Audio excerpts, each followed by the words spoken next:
একটা সময় ছিল যখন টাকার জোরে মানুষকে মানুষ মনে করতো না কিছু লোক, কিন্তু সময়ের চাকা ঘুরে গেলে অহংকার কোথায় যে মিলিয়ে যায় কেউ টেরও পায় না।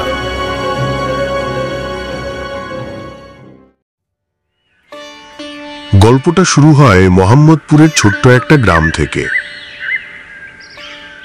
সেখানে থাকত রামু নামের এক দরিদ্র চাষি, পরিশ্রমী, শান্ত স্বভাবের আর গ্রামের সবার প্রিয়। কিন্তু তার কপালে ছিল কষ্ট আর বঞ্চনার ছাপ, কারণ জমির মালিক ছিল রঘুনাথ জমিদার, অহংকারে ঠাসা এক মানুষ। হঠাৎ ঘোড়ায় চড়ে এলেন রঘুনাথ জমিদার। ওরে বাবা, রঘুনাথ বাবু আইছে রে।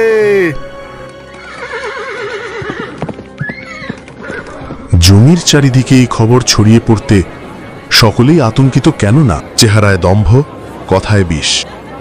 আর রঘুনাথ বাবু আজকে রামুর কাছে এসেছে, কেননা রামু 2 বিঘা জমি ভাগে করে রঘুনাথ বাবুর। এই রামু, এই জমি আমি বিক্রি করে দেবো বলেছি, তুই সেটা জানিস না? আর এখনো তুই চাষ করছিস? তোর সাহস কত বড়! এখনই জমি থেকে উঠে যা। মালিক, বছরের শেষ ফসলটা উঠলেই আমি টাকাটা দিয়ে দেব। আর কষ্ট করুন না, এবারের মতো ক্ষমা করে দিন মালিক। আর একটা দিনও সময় পাবি না। ওটা ফসল আমার, জমি আমার, তুই তো শুধু ভিখারি। চল ওটা। রহম করুন মালিক, না খেতে পেয়ে মরবো। এই কথা দিচ্ছি, ফসল উঠলেই আপনার সব ঋণ পরিশোধ করে দেব মালিক। পরিশোধ তোকে করতে হবে না। আমার জমি কখন বেচবো আর কখন রাখবো সেটা আমার ব্যাপার, তোকে বলতে বলেনি।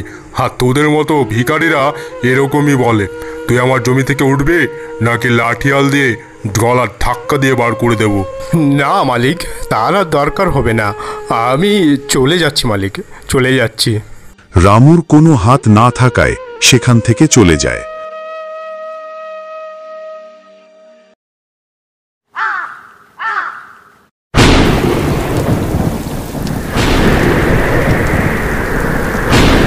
আর সেদিন রাতে শুরু হয় প্রচণ্ড কালবৈশাখী ঝড় ও বৃষ্টি।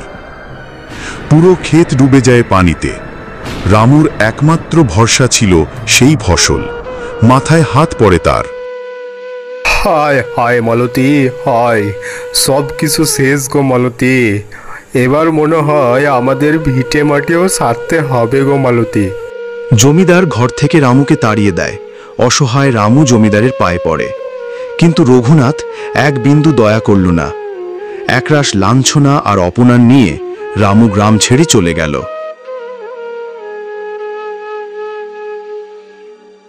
কিন্তু সময় কারো জন্য এক জায়গায় থাকে না।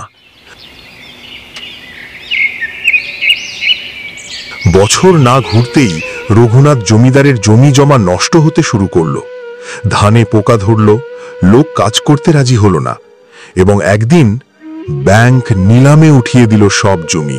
নিলামের দিনে গ্রামের মানুষ দেখল একজন চেনা মুখ আসছে গাড়ি চেপে। সে আর কেউ নয়, রামু চাষি। শহরে গিয়ে সে ছোট ব্যবসা শুরু করে সফল হয়েছিল। আজ সে ফিরেছে নিজের ভিটে ফিরে পেতে। আমি কিছুই নিতে আসিনি মালিক, শুধু আমার বাবার জমিটুকু ফিরে পেতে এসেছি। আর কারো চোখে জল না পড়ে সেই ব্যবস্থাই করব আমি। রামু শুধু নিজের জমি নয়, আশেপাশের চাষিদের ঋণ মিটিয়ে দিল। গ্রামের মানুষ আবার হাসল। আর রঘুনাথ জমিদার, সে এক কোণে বসে চুপচাপ। অহংকারের মূল্য বুঝতে শিখেছে তখন। অহংকার যত বড়ই হোক, সময়ের সামনে তার দাম থাকে না। আর সৎ মানুষ, সে ঠিকই সময় হলে জিতে যায়।